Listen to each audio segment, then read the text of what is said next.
Gjipi, komandanti logjistikës së brigadës 141 e i zonës operative të Shalës dhe ish zëvendës komandanti i brigadës 141, Zymer Halimi, Besi, në fshatin Kqiq, marrin pjesë në një takim me veprimtarët e këtij fshati dhe me ata të Bashkësisë Islame të Mitrovicës e të Vushtrisë.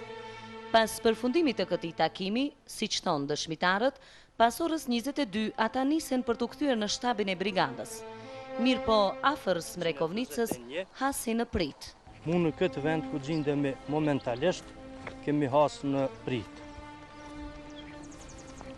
Ku është ajo pemë atë, 3 flakë kanë qenë të orientume në anën e makinës, ku e shumë unë dhe Gjevati. Prita ka qenë e organizuar në gjysmë rreth, prej asaj pemë deri te gardi këtu mbrapa.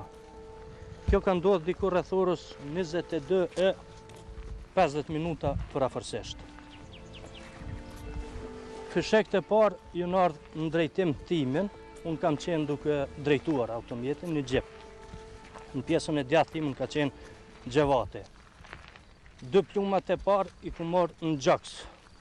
Mirë për këm pas pancirin, fatëbarsisht këm pas më ka shpëtu, po këm pas dhimbje jashtëzakonisht madhe.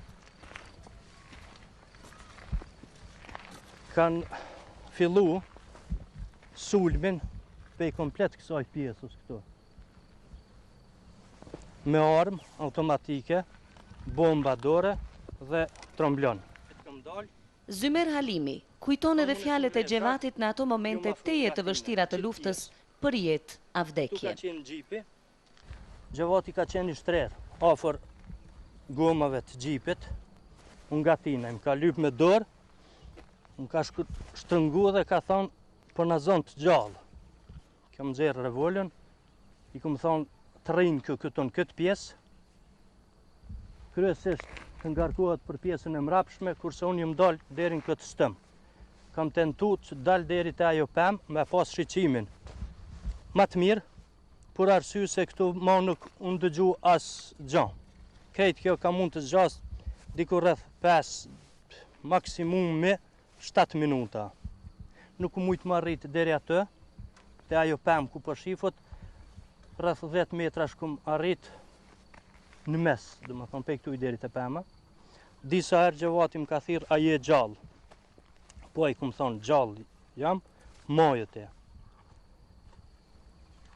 1 orë rrafsh ka zgjatë kjo bisedë her pas here, ku kemi kontaktu, jemi thirë, nuk e kam ditë që ka qenë i lënduar, i plagosër.